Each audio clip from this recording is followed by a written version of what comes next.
Bueno, bienvenidos a todos a este encuentro formativo de familia claretiana. Pues empezamos con gran alegría este encuentro de familia. ¿Sí? Os presento al padre Sevin, que es quien nos va, ¿sí?, a iluminar sobre las raíces de nuestra familia. El padre Sevin Mundacal Sebastián es misionero claretiano de la provincia claretiana de Santo Tomás. Nació en Kerala, en la India. Hizo su profesión religiosa en mayo del año 2011 y fue ordenado sacerdote en el 2000. Fue posteriormente destinado al CESC, al Centro de Espiritualidad Claretiana de Vic, primero para aprender la lengua y después para iniciar allí sus trabajos. Es licenciado en Teología, en Historia de la Iglesia, por la Universidad de Comillas, con la tesina sobre Estampas in the Catecismo explicado of Claret, un estudio preliminar, donde estudió las imágenes que utiliza el padre Claret como medio para hacer catequesis. Actualmente continúa sus trabajos en el equipo del CESC, donde... Pues muchas gracias, Mimi, por esta oportunidad. Estoy muy contento que yo voy a compartir con vosotros algunas reflexiones sobre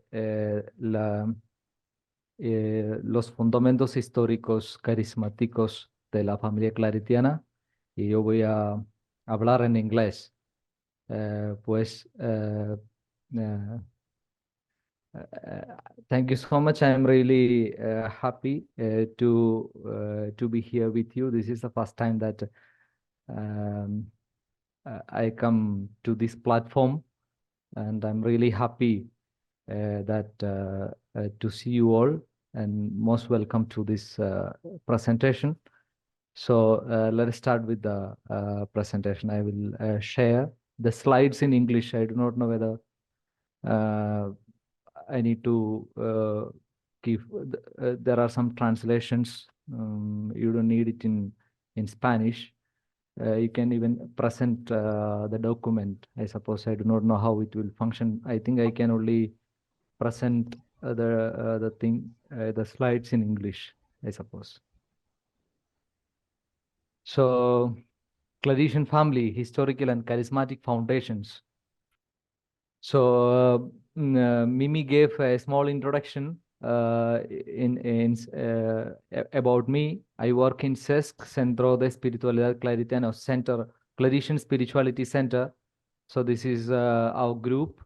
We are a few members working together for these three missions, like investigation, and then encouraging or the animation, and then to deepen the charism. No? So these are the three missions that we undertake here in CESC.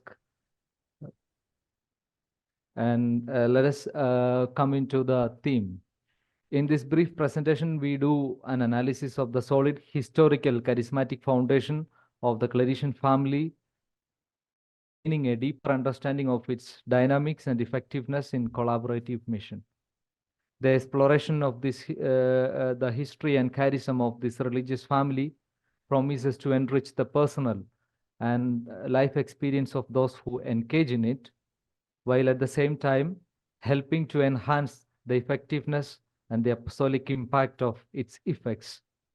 First, we will dwell into the historical basis of the Claretian family, unveiling its origins and evolution over time.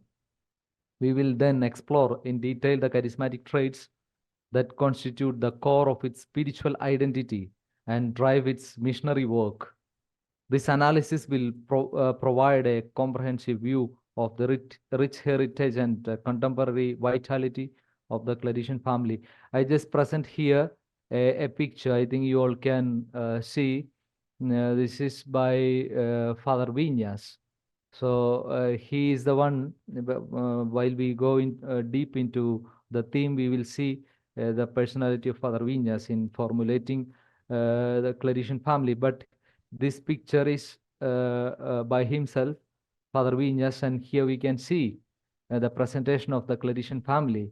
Here the Seglares or lay Claretians, and then Filiación Cordimeriana, Missionaries Claretian missionaries, then secular clergy, and then missionaries, religious missionaries of Maria Immaculate, Religiosas de María Inmaculada, RM.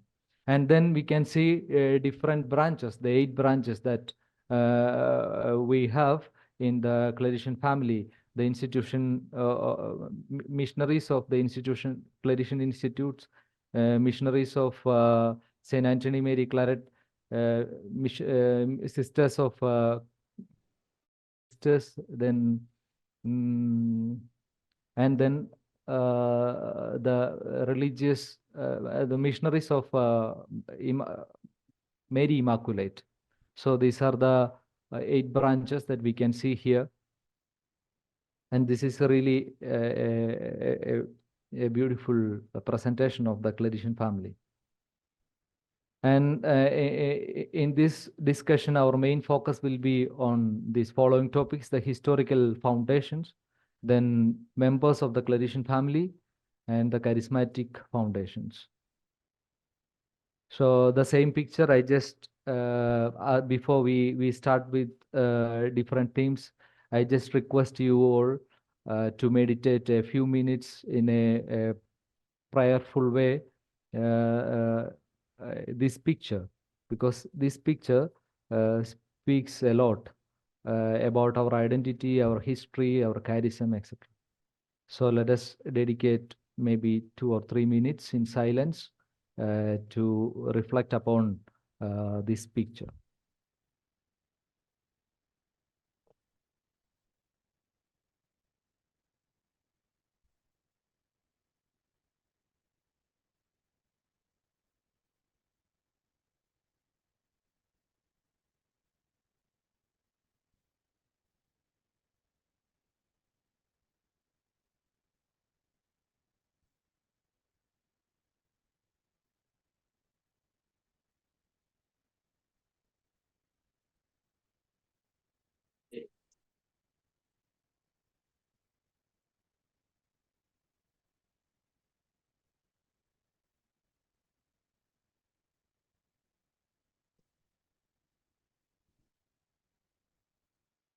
Beautiful image of our collaborative mission and the intention of our Claretian family is this, that we work together for the evangelization.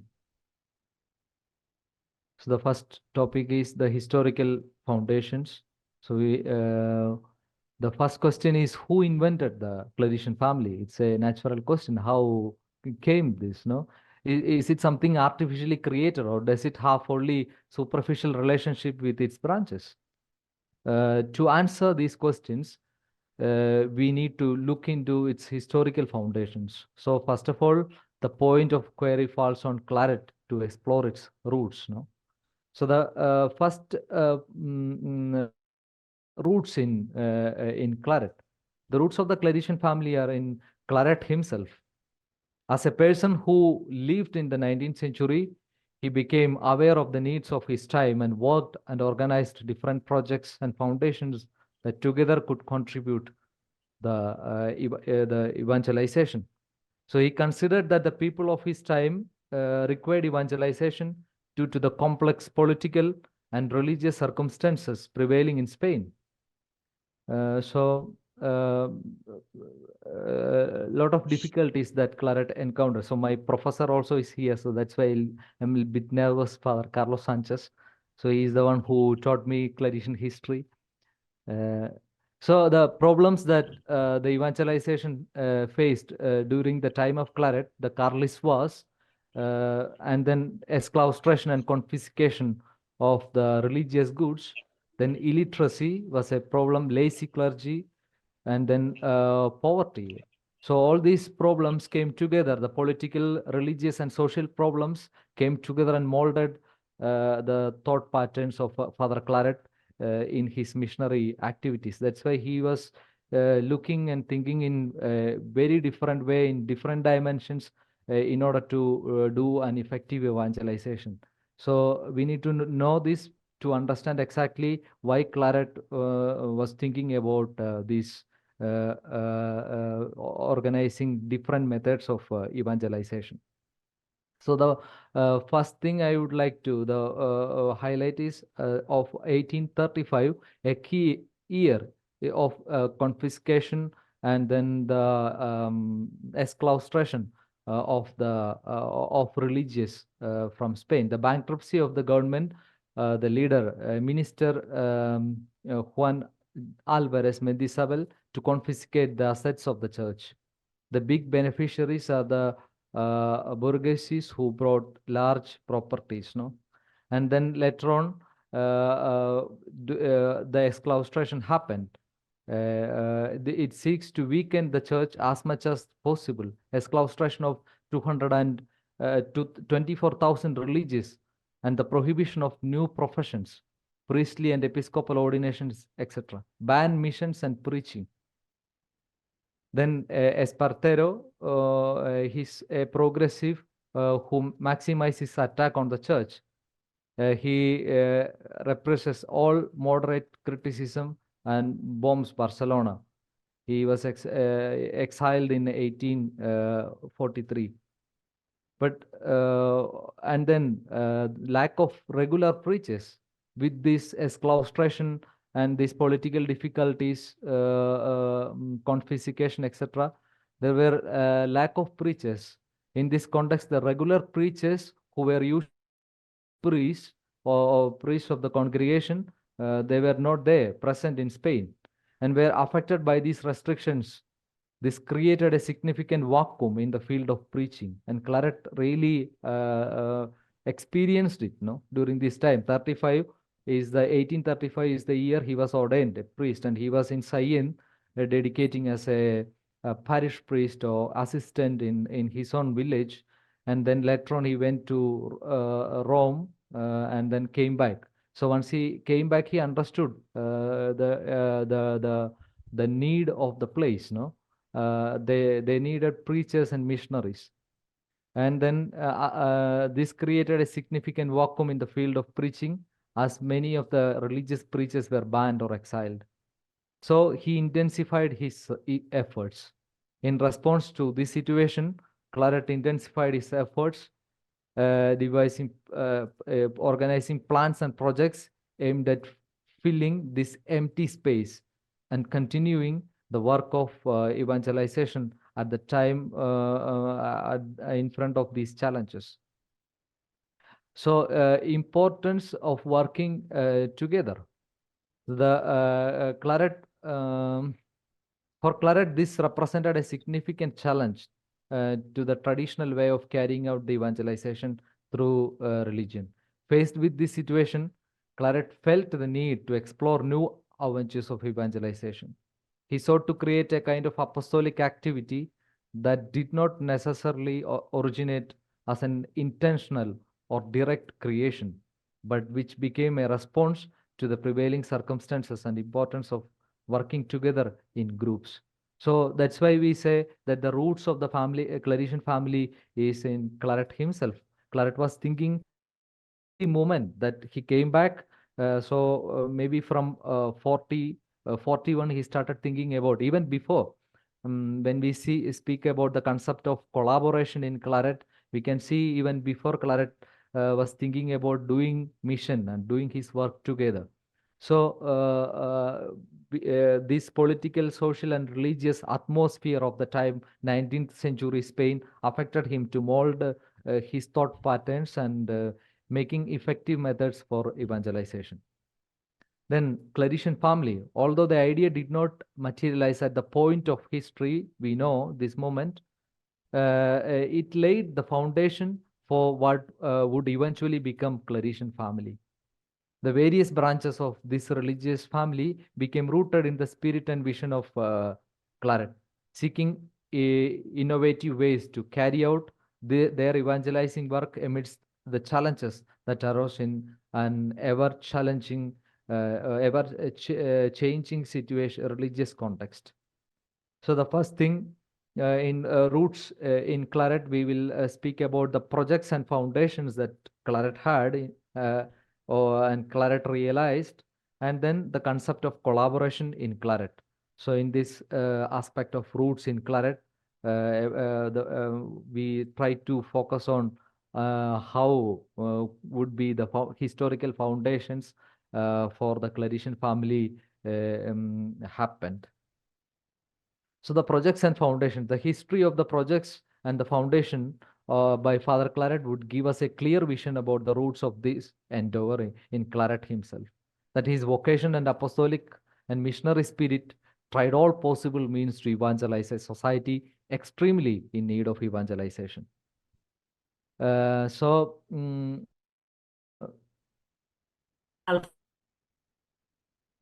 1840s, after going through difficult times of ecclesial reform carried out by the liberal government, Claret lived a time of discernment and reflection on new paths to move forward. So he uh, tried to fulfill his wishes in two ways. The first concept is animation and formation of clergy, but he understood its importance. And then establishment of apostolic associations. Most of the time, when we speak about the foundations on the projects that Claret had, we know mostly, generally. I was knowing only our congregation and that of the Claretian sisters. That's our primary understanding, no? But mostly today I will try to elaborate to you different foundations that Claret try to friend in order to solve this issue of lack of or the great need for the missions and the evangelization. So the first one I would like to share with you is Germanta de Maria del Roser that happened in 1842.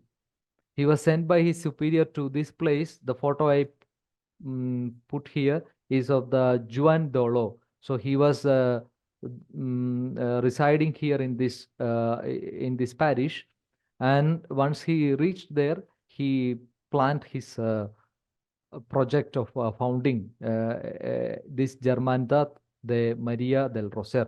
So that time in 19th century, we can see a lot of associations, no, archicofrades, then brotherhood, etc. So as part of as a continuation, Claret also found this in 1842. So we can see his letter to Jaume Soler. So he was the rector of the old seminary of Wick, where we had our foundation later on. So he explains exactly his plans in this regard. In reality, he was less tense about the economy and the future of the center, trusting completely in God's providence. What concerned him was the training of new missionaries. So we can say that this could be the prehistory of our congregation, but at the same time, we can see the initiative that he is trying to put forward for the evangelization and formation of clergy. And then the second one is Hermandad Apostolica, Brotherhood, Apostolic Brotherhood, 1845. We do not know precisely when it officially declared, but we can trace its background back to August 1845, when Claret presented 10 of his companions to the congregation of Propaganda Fide to obtain the title of Apostolic Missionary. In 1846, the news of the existence of the society published by Claret in Vic was published in a newspaper, La Esperanza, newspaper of the time here. And they dedicated themselves to preaching, obedience to the episcopal vicar, and radical poverty. So Claret outlined 3 points as the foundations of the apostolate of this group: popular missions, spiritual exercises, and distribution or publication of books and pamphlets. And we know that the popular missions would be Father Coy, the Saint Father Coy, and then spiritual exercises by Claret himself, and then the publication by his friend Kaishal.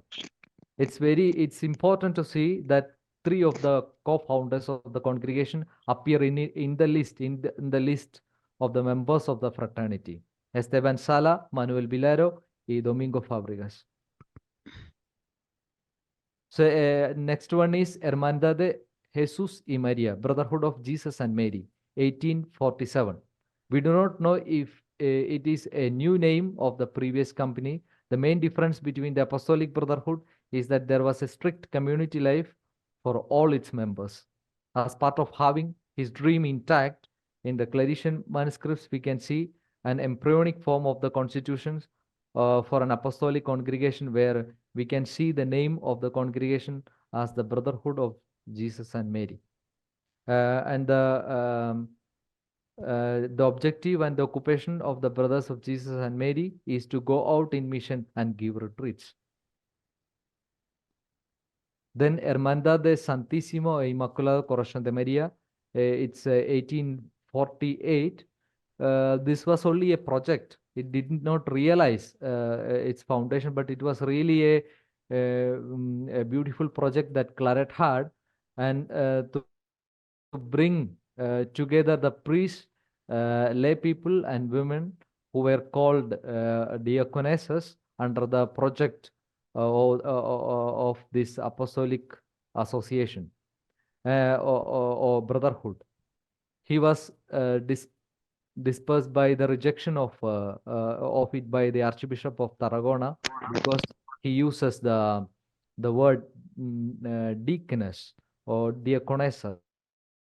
So it created tension, and that's why this project was cancelled. So before printing it out, he showed it or shared it with the Archbishop of Tarragona in Tarragona, and he could not accept it, and that's why the project did not realize.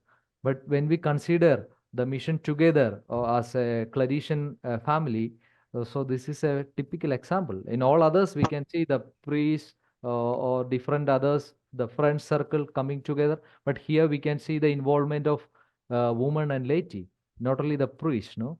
So in that way, we can say that the concept of Father Claret regarding this has its origin here.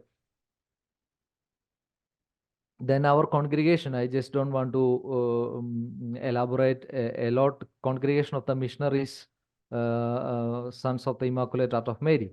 So Claret, together with Stefan Sala, Joseph Cifre, Dominic Fabregas, Manuel Vilaro, and Jaime Clotet, founded the congregation on 16 July 1849 in Vic.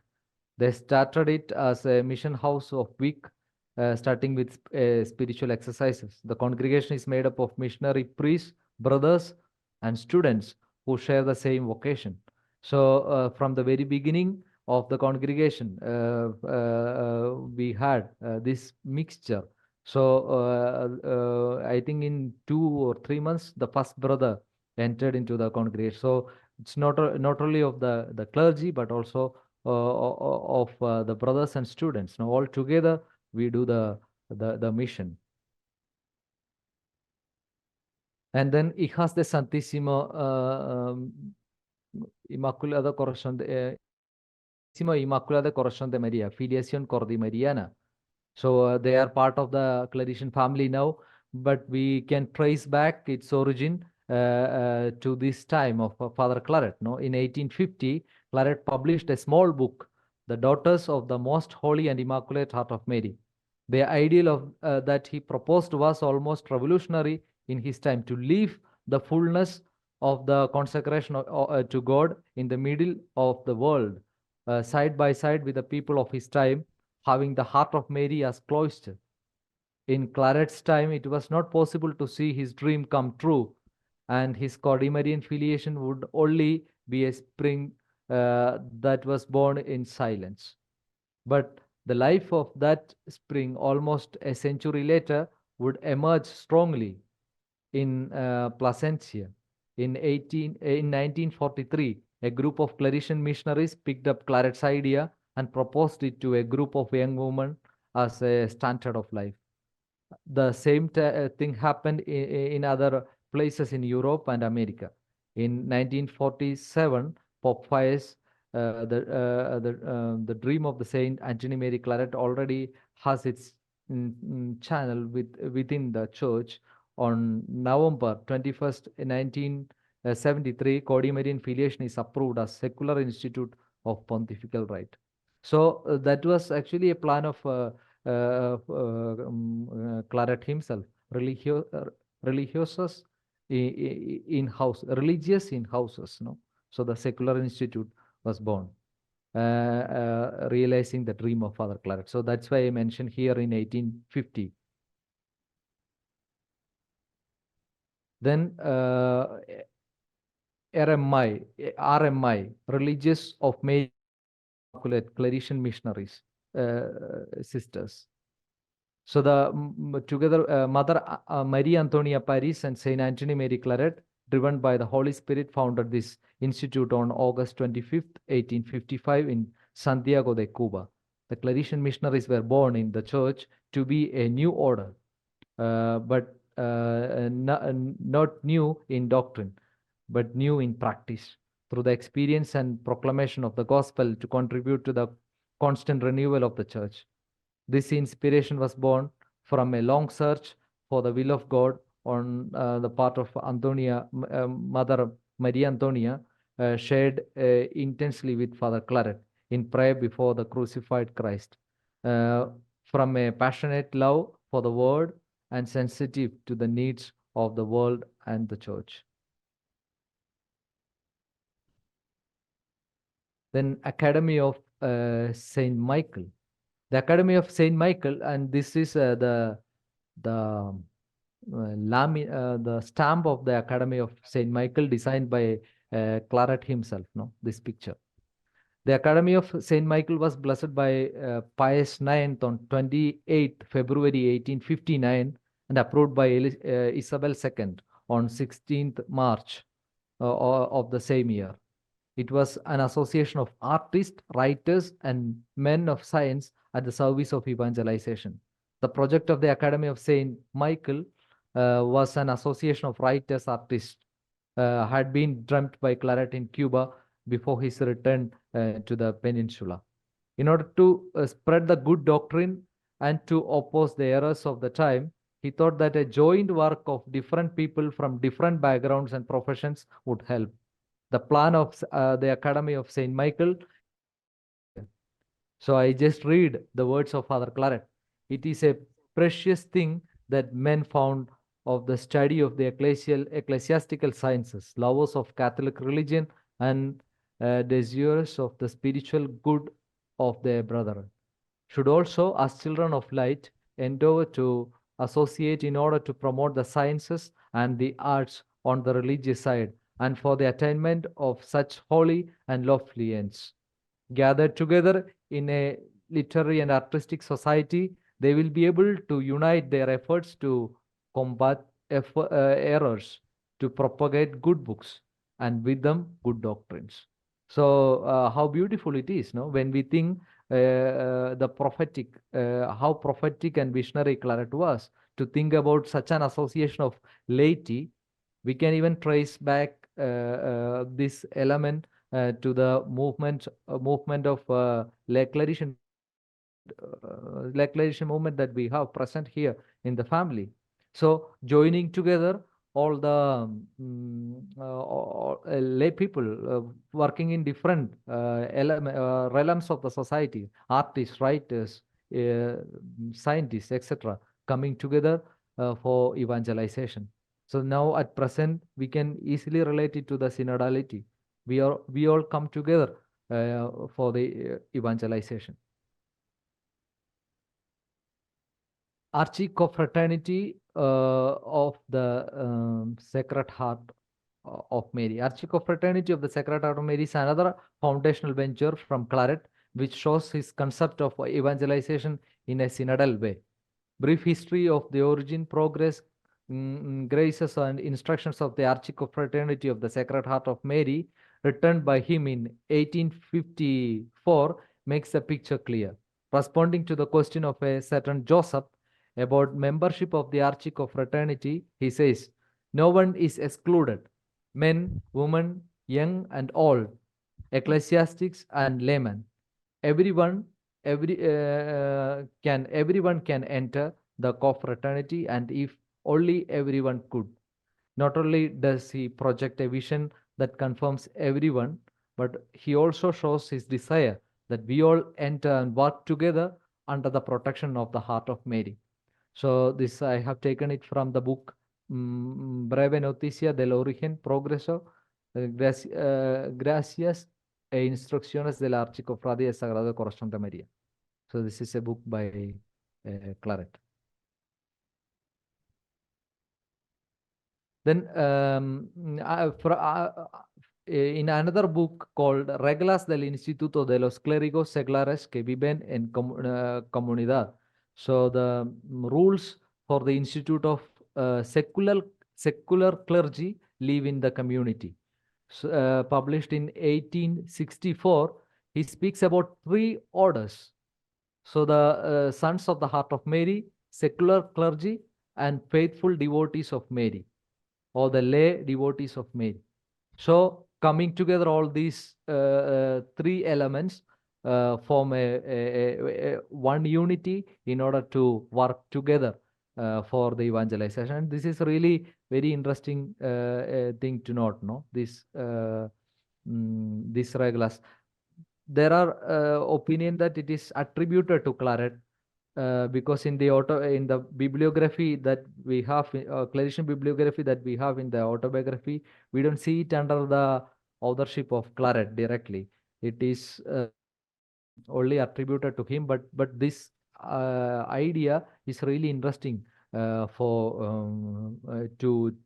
think about the as a family, as different groups working together for the same objective, no?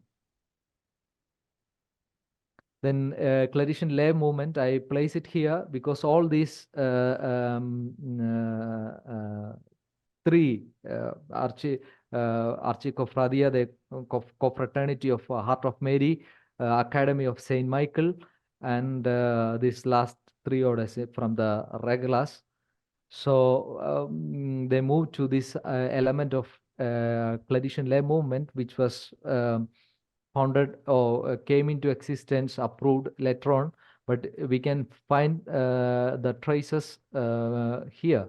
So Saint Anthony Mary Claret sensed the importance of incorporating lay people into the evangelizing activity of the church at a time when associations and brotherhoods had a markedly pious and cultural character. In these last times, said the saint in 1864, it seems that God wants the laity to have a great participation in the salvation of souls. In fidelity to Claret's intuition, the Claretian missionaries have tried to form an into their pastoral activity, promoting different associations. Thus, from 1838 to 67, they promoted, as the congregation's own work, the Claretian collaborators, who with the development of the Second Vatican Council were incorporated as Claretian associates, that we will see in, while we continue our reflection, 1867 to 1967 to 1979. All this historical development led in 1970 to a coincident approach both on the part of the Claretian associates and the congregation of the Claretian missionaries.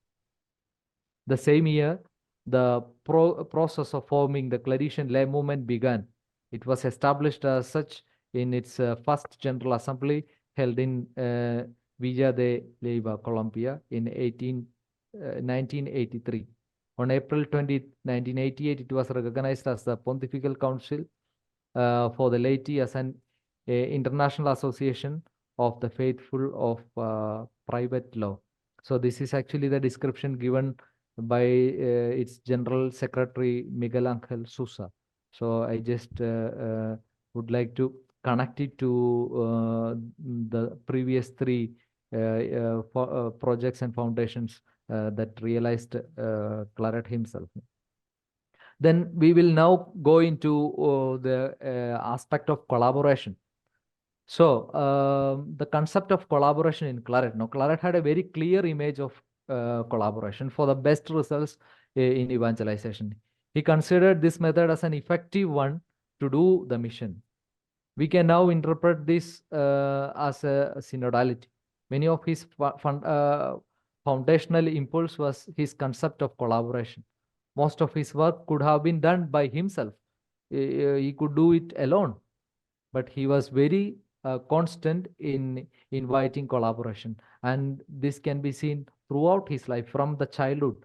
I would like to highlight that aspect. No, from the very moment that he was a child, he had this concept very clear.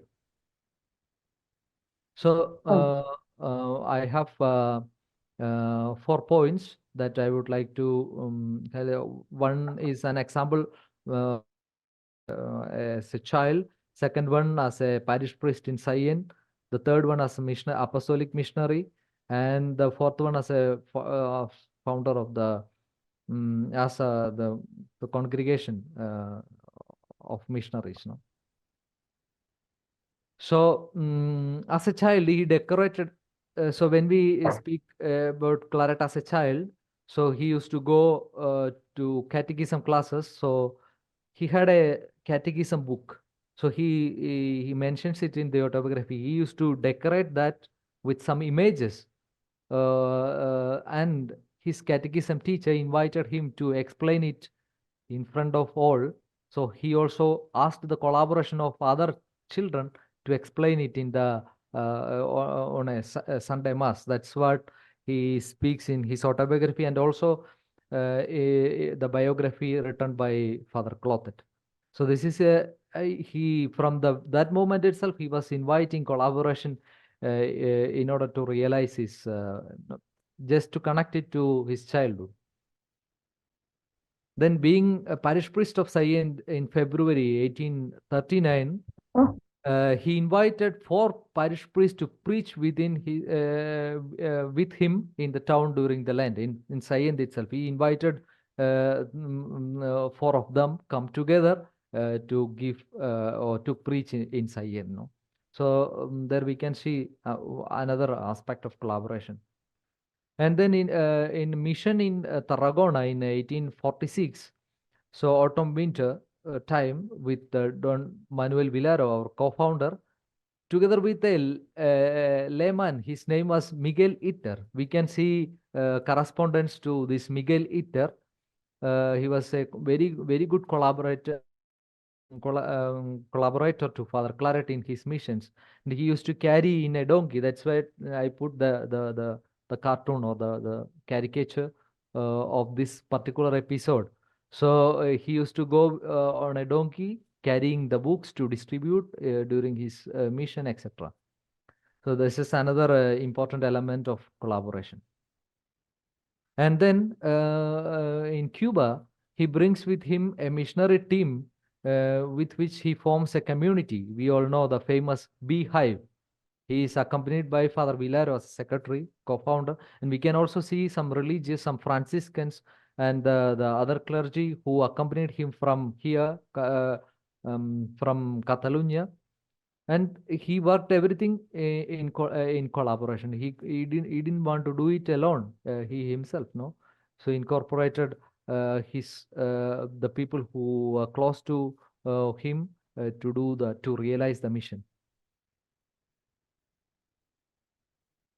And the Congregation of Missionaries, he collaborated with the co-founders to found the congregation. He could do as a founder alone. No, I am the founder and I am going to found. No, but he didn't do that. He collaborated it. He invited others also to participate in the mission and charism he had.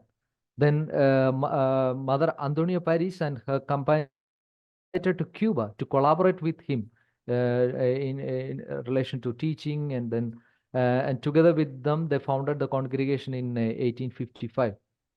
Then Claret invited also the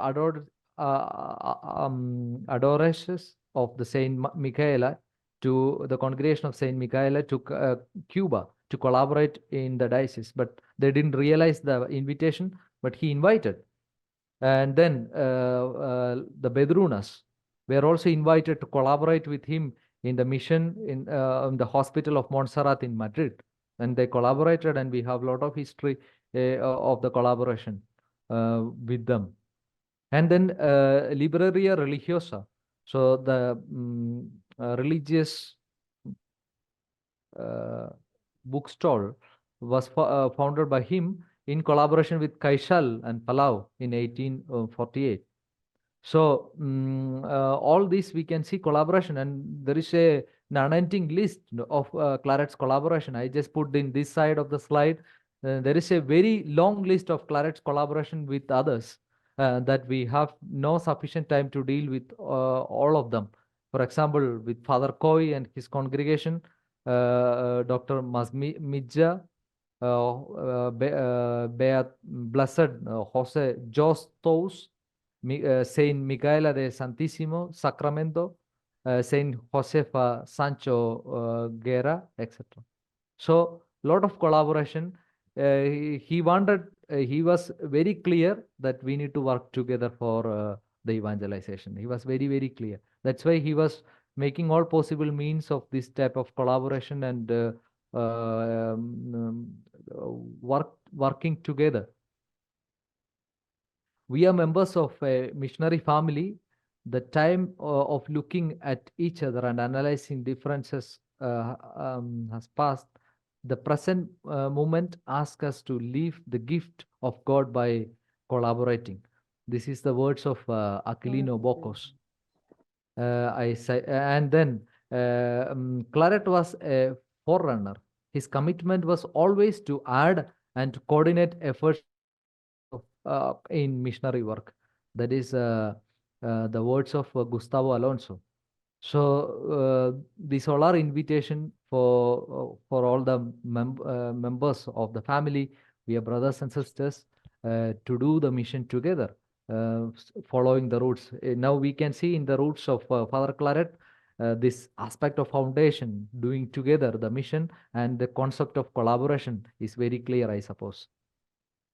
So we see the gradual development of Claretian family. Now we can see only the roots in Claret, but how the history of the Claretian family developed, that we will see in detail here. So the institutionalization of the Claretian family is not something that came about suddenly, all of a sudden in 19th century. No, it developed gradually in the history due to various needs of the time. So we ask ourselves, is it necessary to take on the responsibility of several congregations, organizations, and missions to work together? Is it needed? Because each one of us, 8 members or the branches are independent. So they can do, oh, I can do my work and you do your work. We can become egoistic, no? So it's a question. There will be times when each entity will be able to function autonomously as continuous of the whole personality and all the activities and the charism of Claret. The common feeling that we are part of one family become a reality in 20th century. So in the gradual development, we have 4 movements of reflection. Movements of reflection.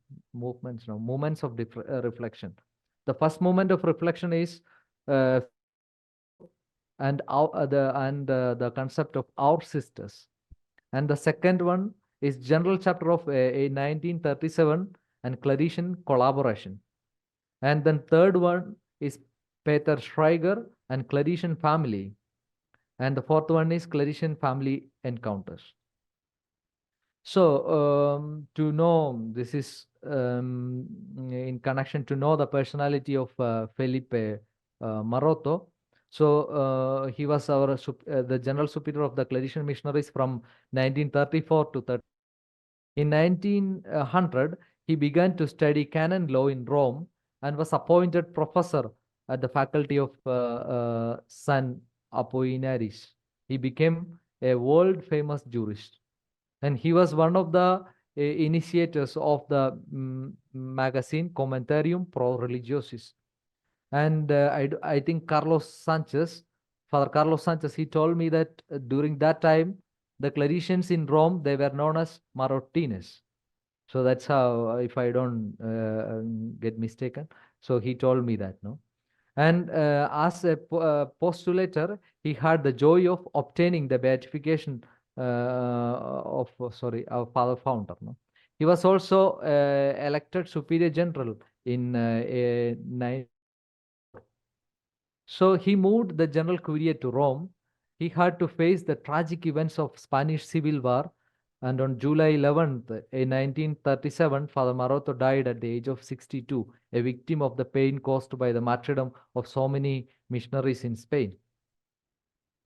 So the concept of our sisters, so he is the one who uses officially the term our sisters. That's why I put it, because brother and sister is part of a family.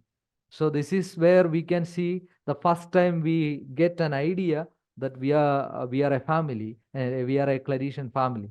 So the interventions of Felipe Maroto are very important in the formation and concept of Claretian family. In 1915, he published an article before he became a general, an important work of our venerable Father Founder, referring to the Claretian sisters, missionary sisters, no? So in it, he underlines the importance of taking responsibility for the work of Claret. Father Maroto called them our sisters, daughters of the same Father. This is a clear indication of the formation of the concept of a family. I think this would be the origin of the concept that we belong to a family, no? So I would like to read the words of Father Maroto. Is on the occasion of the celebration of the first congregation of rites on the virtues of our venerable Father Founder, it will be it will not be inopportune to make known the present state of the Institute of Religious of Teaching, founded by the same venerable Father, an institute very little known among us, because it is the work of our founder that should interest us most, because it is like our second order. That's what he says, and he says that who is in reality are our sisters, daughters of our same Father. So that's what Father Maroto speaks. So be very convenient that in order to support and propagate this important work of our Father, we should, this is what we read, no? So his missionaries should try to keep these sisters ours, who in reality are our sisters, daughters of the same Father. Now we see the next aspect of Claretian collaboration. The Nicolas Garcia second period as General Superior from 1937 to 1949. Given the sudden death of Father Maroto, Father Nicolas Garcia was re-elected at the 14th General Chapter held in Albano Laziale near Rome from November 22nd to December 7th, 1937. He resided in Spain outside the new General Curia. He wrote great circulars. And then there was a occasional crisis. He had to govern in turbulent times, Spanish Civil War, which lasted until 1939, and the Second World War, 39-45. The congregation was reduced due to lack of personnel. Father Garcia was concerned about vocations. He wrote several circulars, including missionary vocation. He invited the multiplication of formation houses and created the figure in the congregation of missionaries, Claretian missionaries, the figure of vocation animator. So he also speaks about the Claretian. The realization of this apostolic demands great elements of personal or material resources. We missionaries are thousands, but we are not enough. to incarnate the ideal of the holy founder. It is necessary to ask for the cooperation and collaboration of new elements. This participation of the animated souls of our spirit in the work of our Blessed Father, this is the Claretian collaboration that the general government tries to establish with the help of all the sons of the congregation without exception. This is the words of Father Garcia. Here the general recognizes that collaborative missions with all who share the same spirit can bear much more fruit than before, even though there was a lack of members in the congregation due to Spanish Civil War during 36-39. So the concept of collaboration comes here as a continuation. Nicolas Garcia formulated the first definition of Claretian family, although he did so understanding it as collaboration. In the same circular, he explains that Claretian collaboration is and what it could indirectly mean for the Claretian family itself. We have many friends who feel with us. Around our communities live people whose hearts beat in unison with ours. There are many organizations, associations, works of general or local character that live from our spirit. Let us organize them. Let us join them. Let them join us. Let them cooperate with our ideal, which is that of the founder. This will mark or make Claretian collaboration. Then here we can see the invitation was open to many institutions to join in collaboration, and we can see two interesting facts that in order to legally assume the no. The legally assume the responsibilities or the patrimony of the founder. So he approaches Holy See for an aggregation. So the words are here. This facilitates consist in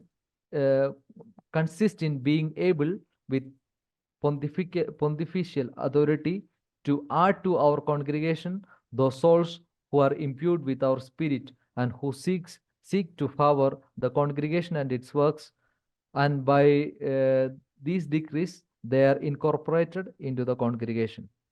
The Holy See approved the aggregation on 5th November 1943, and this made it easier for the congregation to assume responsibility of all works regardless of its geographical and physical presence.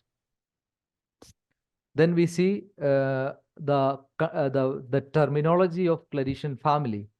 So from the beginning we asked the question, who invented the Claretian family? So we can say the name of Father Peter Schreiger.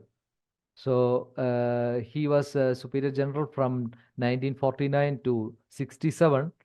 He was the first German clericians who was trained in one of the first German clericians, houses in Catalonia in Spain. In 1924, the first house in Germany was founded. And he was a professor at the seminary of the Diocese of Rome, and he participated in the 15th General Chapter, 1949, as visitor of Germany, and he was elected Superior General, the only non-Spanish chapter member, as a sign of universal openness. In 1961 and died in Germany in 1980. So it is Father Peter on September 24th, 1952, in his circular letter on Quo Spiritus Sanctus, Father Claret's bull of canonization used the term Claretian family. So here I give credit, his words, here I give credit to the whole Claretian family for the honor done to Father Claret for the canonization in the broadest sense. I consider it as one of the fundamental historical moments of its gradual development. Then Familiam Claretianum, okay, because he uses Latin to term this. So I just put that as a title. So the chapter of brotherhood, it opened up the concept of family in a broader sense to include other congregations and institutes which share with us a bond by associating with us in different fields. In the General Chronicles of the October-December 1951, two congregations are mentioned which initially expressed their desire to collaborate. So one is the Charity Sisters of the Heart of Mary from Cervera, and the second one is the Esclavas of the Heart of Mary, slaves of the Heart of Mary from Lerida. So these two congregations, they expressed their intention to collaborate with in our missions, and later on that couldn't realize. But here in this let circular, we can see Father General has granted it to two religious institutes closely linked to our congregation by the title, by the spirit, by the sincere desire to collaborate, of which they have always given us positive and clear signs. So even though it was meant for other two order or institutions, at present they don't take part of the Claretian family, but this concept is very clear. Why we are all together as family by their spirit and by by their sincere desire to collaborate, of which they have always given positive and clear signs. No? Then we can see the time of profound changes happening. No, on social level, social and cultural and political movements. 1968, a profound generational change. At the ecclesial level, Second Vatican Council, 62 to 65. Then opening the windows not only brought in fresh air, but also the inevitable pollution or tension. So accelerated changes in the congregation also. In the style of formation changed, more open, critical sense, dialogue, discernment, etc. New ways of dressing and presenting themselves. We can see too the difference between difference of the dressing of the missionaries before the council and after the council. Media access, openness to the world of socio-political reality, a greater appreciation of individuals and his personal freedom, cultivation of deeper and community relationship with greater human sensitivity. Little by little, there was a cultural and theological and pastoral pluralism. So there were a lot of tensions. So that's what the fresh air and the pollution also came in. And our response to this, the crisis, three general chapters of renewal of 67, 73, and 79. So dealt with three different aspects: identity, membership, and mission. No? So the general chapters of 67, 79, following the Second Vatican Council, renewed this kind of thinking and mentality and realized that the congregation of missionaries was not the sole heir of the patrimony of the founder and his spirit. This favored the growth of fraternity among the other branches of the family and encouraged the formation of intercongregational and institutional communion. So that's how the realization came here. Now, in this moment of renewal, that the patrimony is not the monopoly of a particular branch. This spirit is for the entire world and it encompasses everyone. So this is a common patrimony, and we need to share it with the family. So I just don't want to go into the details of the chapter of 79. But at the end of the general chapter of the Claretian missionaries in 79, a day of Claretian family was celebrated. So this is the key point, key historical moment for the Claretian family.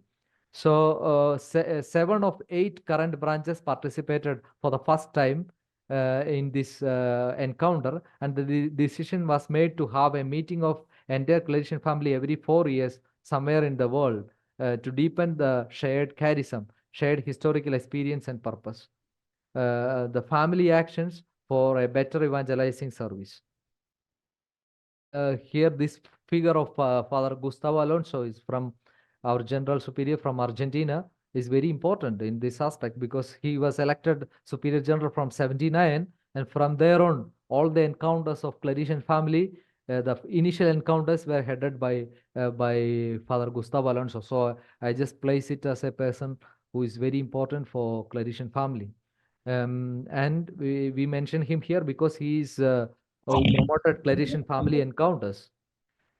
Then I would like to mention about the Missionary Sisters of Mary Immaculate. The institute was founded by Father Armengol Coy, CMF, with Mother Imelda Macaulay in Equatorial Guinea on October 7th, 1909. At the time, they were called Auxiliary Sisters of the Mission.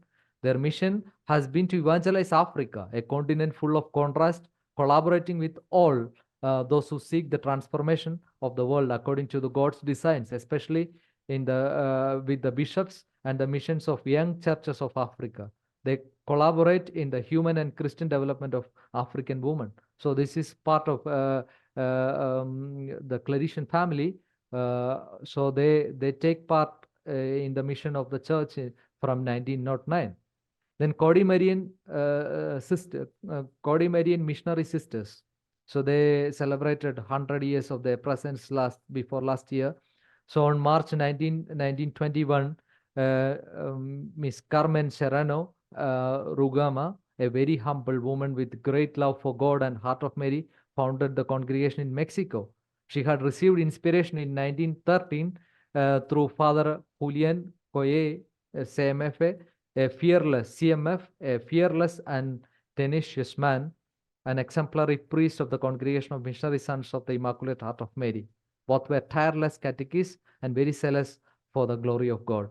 The mission of the congregation consists of transmitting the evangelical message with great and ardent zeal to all those in need of it, especially the most humble peasants, indigenous peoples, the disabled, and the preference of women, young people, and children through catechesis, education, and social media. The missionaries of the Claretian Institution. The missionaries of the Claretian Institution was born in Vic, May 28, 1951, under the impulse of Father Luis Pujol and Mother Dolores Sola.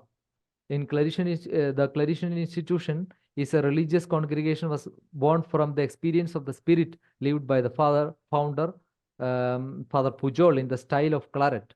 The missionaries of Claretian Institution was to make their own way of life of Jesus, which the Virgin Mary embraced in faith, and they want to configure themselves to the Virgin, poor and obedient Christ in the church. Missionaries of San Antonio Maria Claret or Saint Anthony Mary Claret. The missionaries of Saint Anthony Mary Claret were also called Claretian missionaries. Is a Claretian congregation founded in Londrina, Brazil, on March 19, 1958, by Monsignor Geraldo Fernandez, CMF, and Mother Leonia Milito. This arose in response to the need of more evangelizers for Latin America and for more people willing to consecrate their lives to God and their brothers, especially to the service of the poorest. Enriched by the dynamism of the Holy Spirit and faithful to the founding principle, the congregation expanded its horizon of action and, as Jesus wished, quickly reached all parts of the world. So we just mentioned 4 branches before in the concept in the first part, and in the second part the other 4. So the missionaries Immaculate Heart of Mary, we are present. Religiosas de María Inmaculada, Misioneras Claretianas, they are present here. Filiación Cordimeriana, they are also present. Misioneras de Institución Claretiana, they are the one organize this at the moment this meeting. Then Movimiento de Seglares Claretianos, Misioneras de María Inmaculada, Misioneras Cordimerianas, Misioneras de San Antonio María Claret. So the Claretian family encounter that we see that from Gustavo Alonso started initiating this process. So that created a family atmosphere And on the first encounter was truly historic moment in the development and experience of Claretian family took place from October 9 to 24, 1984. That was the first Claretian encounter at Claretianum in Rome. The members of different Claretian branches all come together to form a family. So the meetings that took place in different places, I just mentioned it here. So we go into the second topic. Second topic is the charismatic foundations. What are the charismatic foundation of the Claretian family? In fact, it is the identity and mission of the Claretian family. According to the Claretian historian Jesus Alvarez Gomez, the charism of a Claretian family is a peculiar way of situating oneself with an attitude charged with faith and love before God, before the brothers, and before the material realities that has its starting point in Saint Anthony Mary Claret. So that is the that's how Jesus Alvarez defines Claretian family.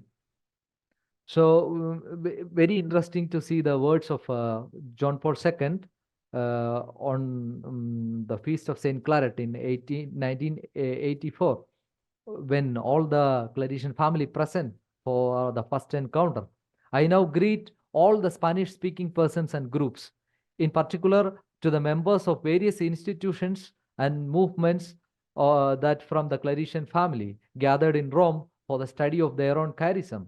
May this encounter strengthen your spiritual bonds and help you to collaborate better in the apostolate following the inspiration of Saint Anthony Mary Claret, whose feast is celebrated today. The Pope's words made it clear that the charism gives us identity and mission and would divide them into three pillars that form our identity and motivate and accelerate the mission together. So the first thing is original idea in Claret. His personality marks our identity, and then Claretian communion in Claret. So Claret's personality is marking our identity. Each one of us, why we are together as Claretian family, is because of the personality of our Claret. So the reference point of our identity is he himself and would form a fundamental element of our charism and subsequently would be our model of following Christ and advancing in our mission. The document of the 19th general chapter of the year 1979 in number 3 gives a vision of on the fundamental point of the charism of Claretian family.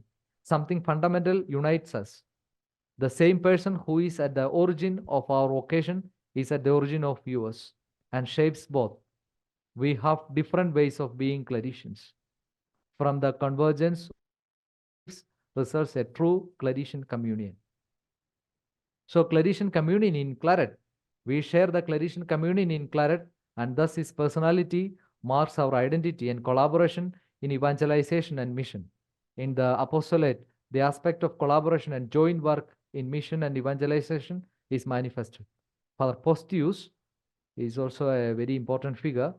So he says, and it is important to not to lose sight of the social works or foundations of Father Claret, at all of them pulsate with a single ideal, to make Christian doctrine the luminous center that directs everything and the focus of warmth that animates everything. So the second point of our charismatic foundation is common sentiment. The first one is Marian dimension, and the second one is missionary identity. So sharing the same identity and spirituality allows us to have common feelings that that have been appreciated in our collaboration and missionary activities. This is the motivation behind the concept of family. In the presentation of Studia Claretiana that he published on the third symposium of Jesus Bermejo recounts the signs and gestures of shared fraternity facilitated the spiritual communion that united us all in the same ideal. This common feeling marks a clear charismatic foundation of the same. So three important elements: Mary, mission, and fraternity. I would say this is my opinion that our charism is there are so many elements, but can be concluded in these three elements, and I direct it or I get it from the words of Jesus Bermejo himself,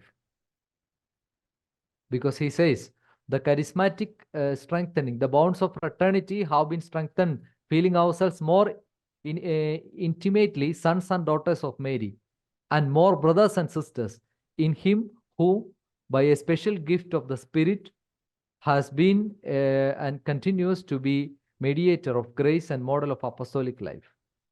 That is Saint Anthony Mary Claret. So we have Mary Claret and his mission, and then the fraternity, that we are brothers and sisters.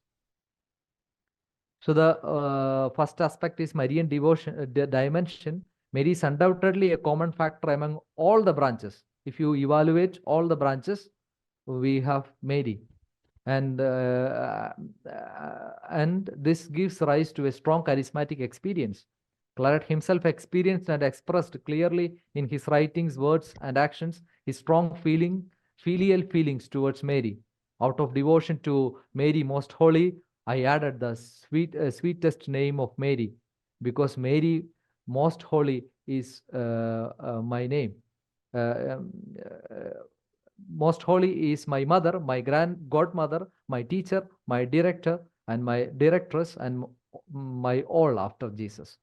And we can see in one of the letters from Madrid, he wrote, I think in 65, a letter written to Kaishal.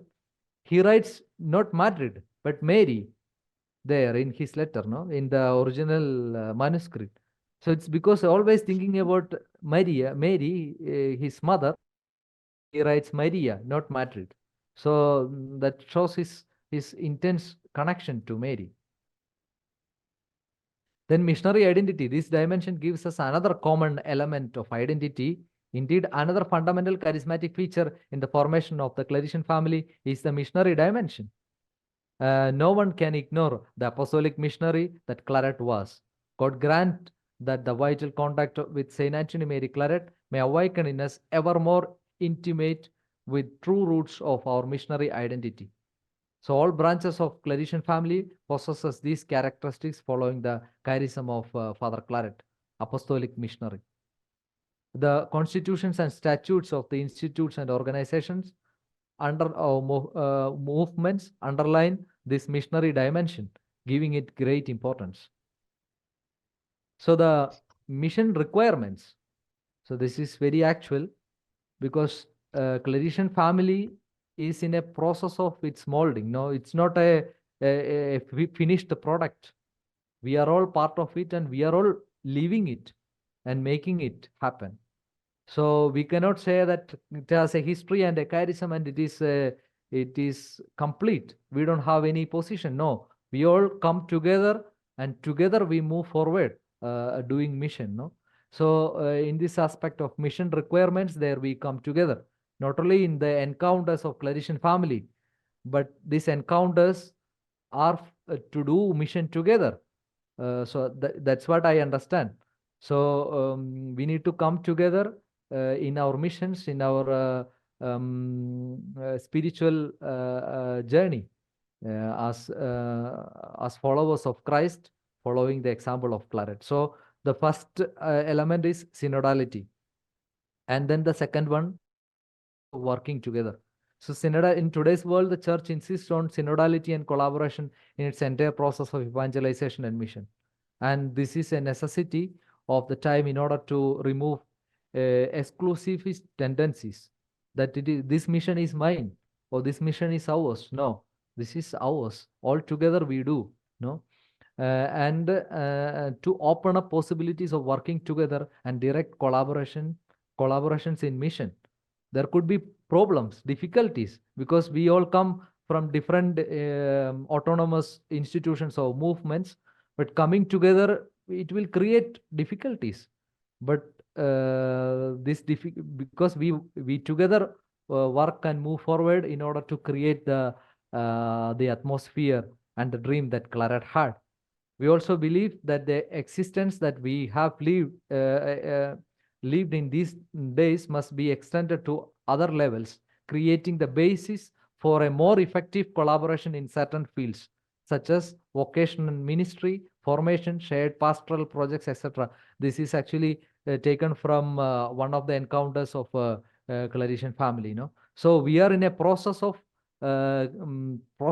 acting, then the possibilities of working together. So this is where the space where we can do something. No, so there are missions that require collaborations of specific people, where different branches can work together to better care for the missions, such as the one in Madagascar. So the recent letter to the congregation by Father General, so he speaks about this mission, and also it's not a closed mission, it is an open mission, no, for different branches. At present it is by the RMI and CMF, and it will not only create a fraternal bond between the branches of the family, but also better results and efficiency in mission. Apart from this collaborative efforts of like that of youth ministry, education ministry, pastoral ministries, etc., that we collaborate together, no?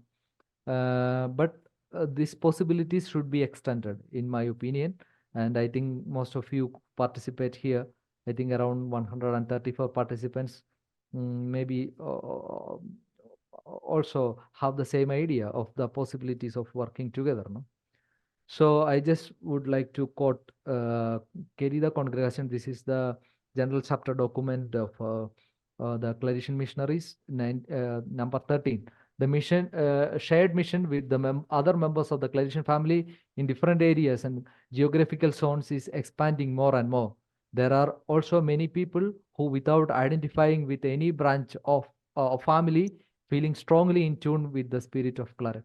So we are 8 branches together forming Claretian family officially, but the family is really extended. We can see in the when I explained about Peter Schreiger and the Claretian family, there were other congregations involved in it, no, in the collaborative mission. So and there are people, lay people who are not part of the movement of lay Claretian movement. There are other collaborators, etc. So the family is really a family, very huge family, and it is family should always grow. So it is a growing family. Conclusion. In conclusion, this brief article, this talk to explore the essential aspects of the history and charism of the Claretian family.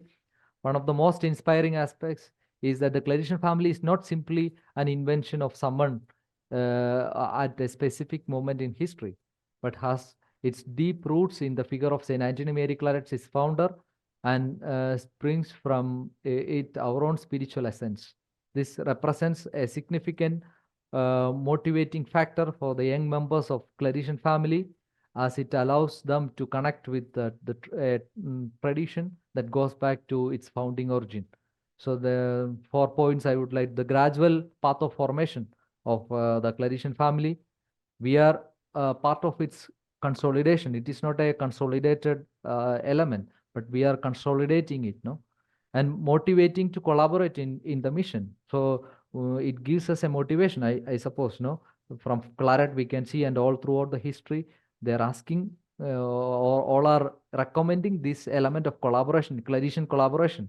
And the last one is a source of inspiration and unity for its members, and it's very important, the unity that we maintain, no? Come together as brothers and sisters, and then work together for the greater glory of God.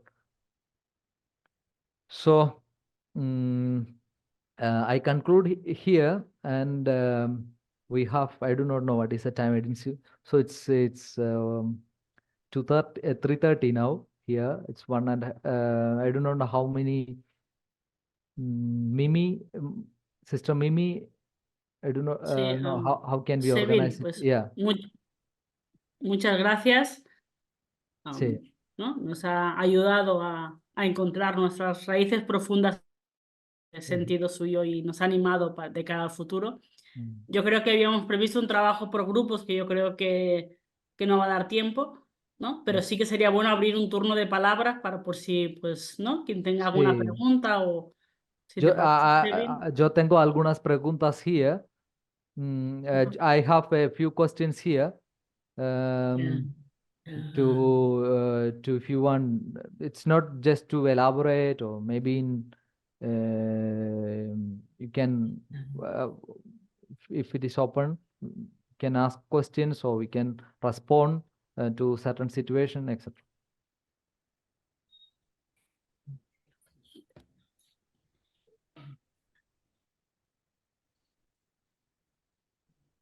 Pues si abrimos un turno de palabras, de preguntas, sí, dudas, aclarar algún tema o poder enriquecernos todos. Gracias.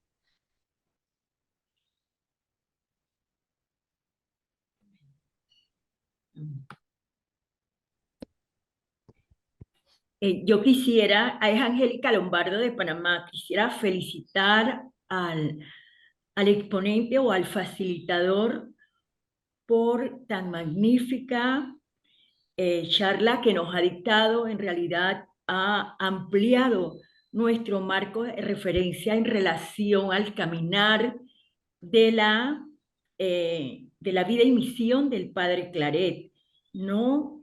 Y cómo en determinadas nos anima a través de la misma a trabajar más, a fraternizar más y también a dar de nosotros ese compromiso por llevar adelante la misión.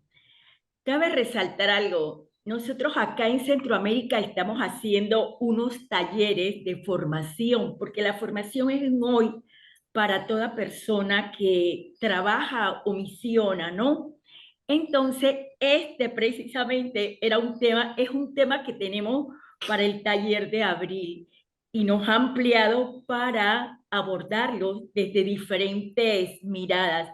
Así es que muchas gracias por la oportunidad que nos han dado, en especial personalmente, pues, de compartir con tantas caras conocidas y además con tan importante tema.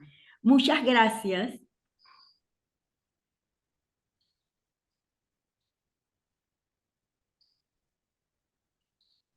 Gracias, Angélica. Placer conocer a usted. Sí. Sevin, Para mí, si puedes dejar de compartir pantalla, así Sorry, podemos yes. ver los participantes mejor. Pues aquí, ya. Gracias.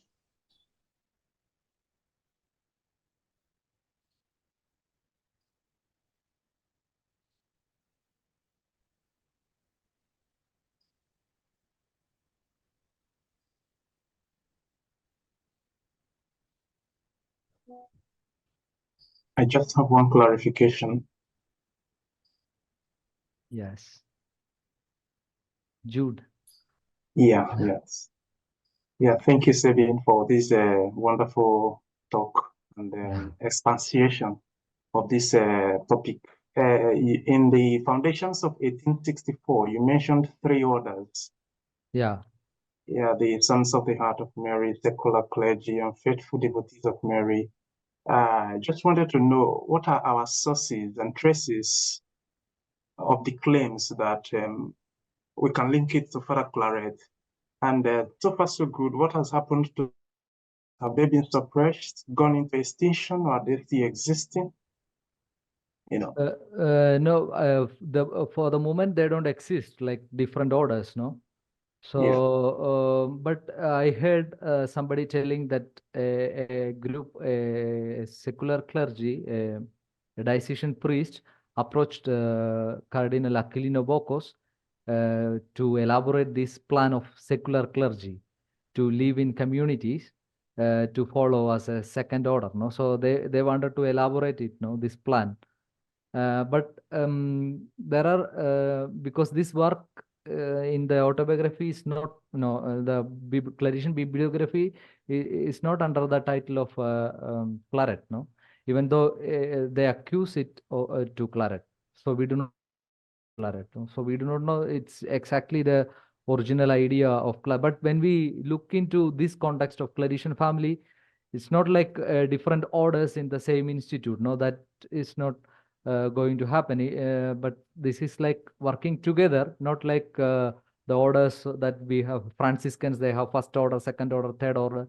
No, it's like working all together for the collaborative mission. No, that's what I understand. I do not know if there are some other responses, but this is what I understand with that. No, that book is here, and in the prologue explains exactly. It's for the secular clergy, but he explains it as like three orders. No, like laity, the priests, and the clericians. Thank you. And probably secondly, what was the objective of Father Claret in the foundation of the lay Claretian, like some sort of a roadmap, in their collaboration with the missionaries? Sorry, I didn't get you. What was Father Claret's roadmap in the foundation of the lay Claretian movement in their collaboration with our missionaries, kind of? Concretely, like Claret did not, the movement of like Claretian movement was happened, as I explained, in the 20th century, at the end of the last times of the 20th century, but we can have an association, we can can have a connection to different foundations that Claret realized in his time. One is the Academy of Saint Michael, that we can see a lot of people come together for the purpose of mission. And then we can see this aspect of three orders, this for the secular clergy.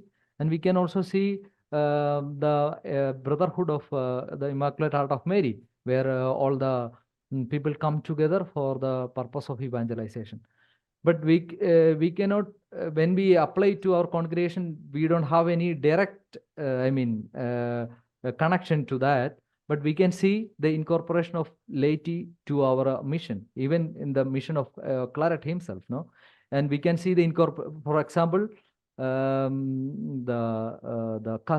cousin, no, nephew of Casadevai, the Bishop of Wick, he was a priest. He was staying in our community, and he was quasi superior of our first house, mother house of Wick, during a few times, no? So we were receiving also others from the very beginning of the congregation. We were receiving collaboration from others. There were also a Benedictine monk, Bernardo Sala, the brother of Father Esteban Sala, part of. He was collaborating with us, and then he left later on once the order of the Benedictines were refounded in Montserrat, no? So collaboration, yes, of course, but there is no direct connection to the lay Claretian movement. But there is an indirect connection, yes, of course. Thank you very much, Edson. Okay, Sabine, the passion for mission and the conviction that it can be best done only together, together with others, is at the center of Claret's understanding, I suppose. And you have given a good historical perspective. I have two questions. One is not to you, but it is maybe further to explore. What could be the canonical way of holding this family together, which I think the group is exploring. But the second one may be more important to you, that now we are in a very different epoch. And one of the groups which need to be incorporated is the artists, writers, that's St. Michael's mission. And today we had a meeting on the AI today and its evolution, etc. What do you look forward from your study of history, the continuation in some of this which may need to be highlighted or given more attention in our context today? Any insights from your historical study? Thank you for your question. The first question, even though it's not for me, I would like to say that there is also a small historical, approach from the part of Nicolas Garcia to make the concept aggregation. It's like a canonical help, aid to make all together under one umbrella, no? But coming to your second question, Claret, I studied Claret artist. So Claret had a very good formation as an artist. He received 3 times awards for the best artist from the school of La Lonja, Barcelona.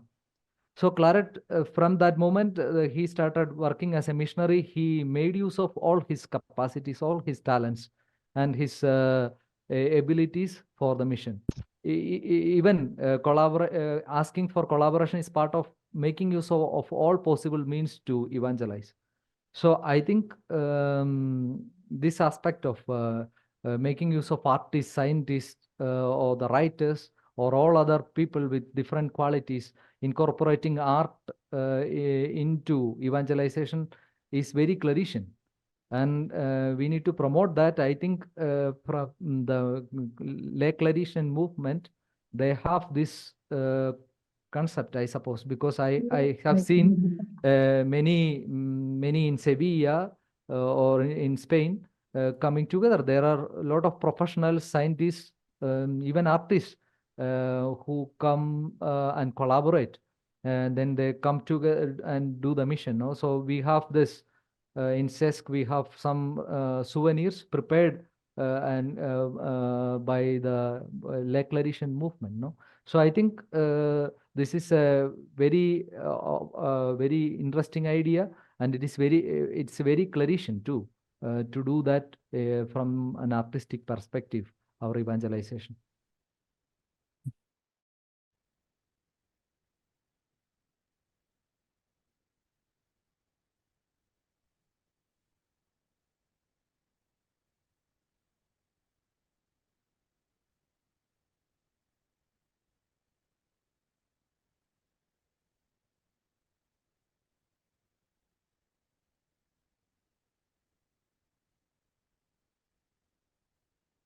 Muchas gracias. No sé si hay alguna pregunta más, que estamos ya un poco fuera del tiempo previsto.